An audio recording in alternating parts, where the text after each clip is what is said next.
Hello, welcome to Simplii Finance. In the previous video, we have explained some concepts from the reading understanding income statements. Those who have not seen the previous video, I have given the link in the I section. Do click and check it out. In this video, we are going to understand about earnings per share from the reading understanding income statements.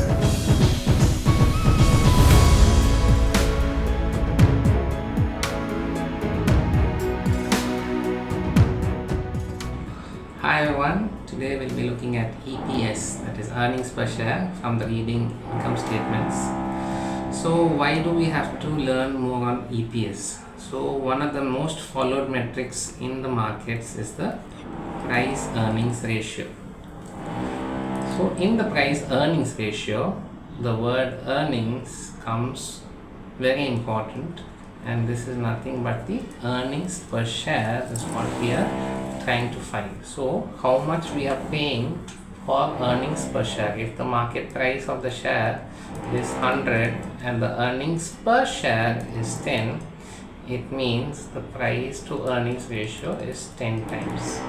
So this is the most followed ratio in the markets, for which the earnings per share becomes very important, and that's the reason you'll be learning how to calculate this EPS now. So before we move on to EPS, we like to understand what is the capital structure of the company. It could be a simple capital structure or a complex capital structure. A simple capital structure means there is no dilutive securities. What is dilutive securities? Let's say you go on to a show called Shark Tank and you raise money, and this is how the story goes. So let's say you and your friends start a company with 50% shareholding for each of you. So there is totally 100 shares which was outstanding, and 50 is owned by you and 50 is owned by your friend. Now you go on to the Shark Tank and they decide to invest in a company, but they decide to invest in through an instrument called the convertible bond. Now what does this word convertible simply means is that these bonds can be converted into equity shares in the future. So what happens when they convert is what we are going to see now. So there are totally 10 bonds which was issued, and each bond has a face value of 1000. Okay? Now each bond will get converted into 10 shares. So 10 bonds getting converted into 10 shares has an additional 100 shares to be floated, meaning per bond you get 10 shares. Okay, so there are totally 10 bonds.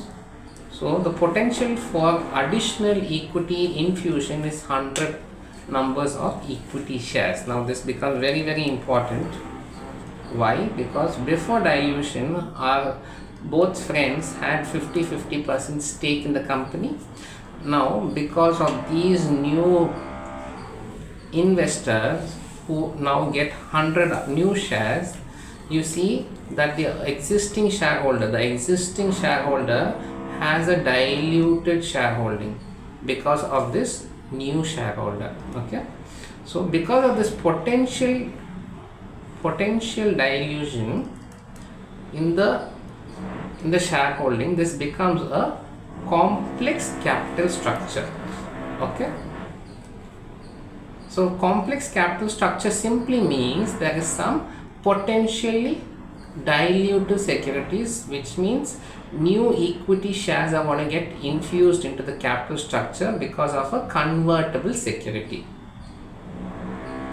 So moving on, first things first, you want to understand what is the basic EPS. Basic EPS means there is no conversion, or it's a simple capital structure. Now so this is what we look for as a small example.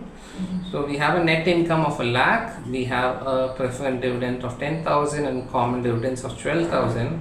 You have the shares which were issued in these days, and there's also a repurchase. So the first step is to understand how to calculate weighted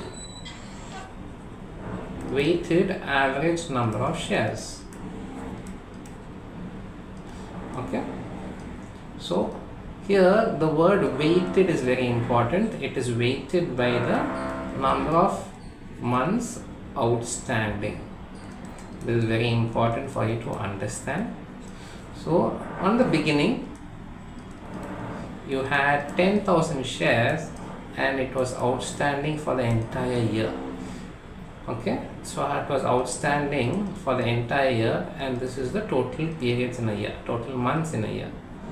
Next, on the 1st of April you had 4,000 shares issued and it was outstanding for the entire remaining 9 months divided by 12. And on the 1st of July you had 3,000 shares which was outstanding for the 6 months. And on 1st of August there was a repurchase of 2,000 shares. So August, September, October, November, December, so 5 months out of the entire 12 months. If I do the math here, 10,000 here,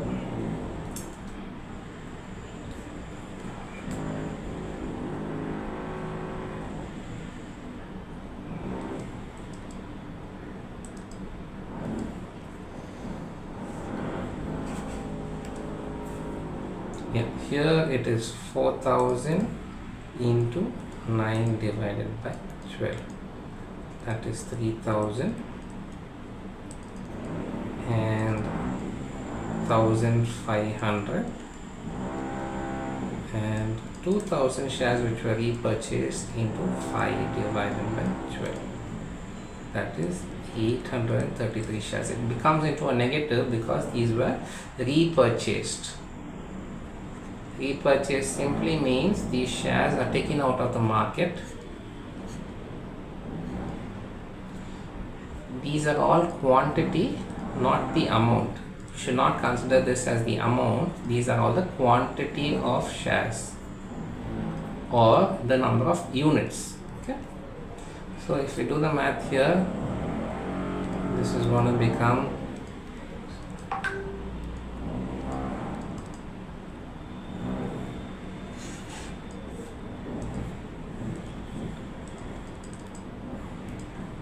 so 13,666. Step 2, the basic EPS formula is net income minus preference dividend divided by weighted average number of shares. So here net income is 1 lakh.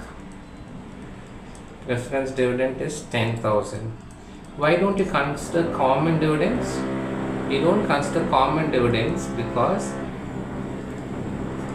this is an incentive to the common equity shareholders. So this is an appropriation of the net income for the common equity shareholders, and we want to calculate the earnings of the common equity shareholders. So we do not remove this. Simply put, what we are trying to say is out of 100 rupees of income, let's say if 10 rupees is given out as dividends, what we are trying to do is we are just trying to carve out the 10 from this 100. So this 100 is what is actually the earnings. Out of this we distribute 10 rupees to the common equity shareholders as dividends. So instead of considering 9 and 10 separately, we just consider the 100 as a whole. Okay, so 100,000 has net income minus 10,000 has preference dividends divided by the weighted average number of shares. So the basic EPS comes up to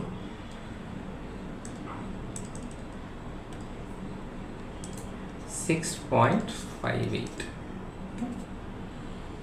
Okay guys, I hope today's topic was clear and easy to understand. If you have any doubts, kindly DM us in our Instagram ID or in the comment section. Don't forget to subscribe and turn on the bell icon so that you'll be notified when we upload our next video.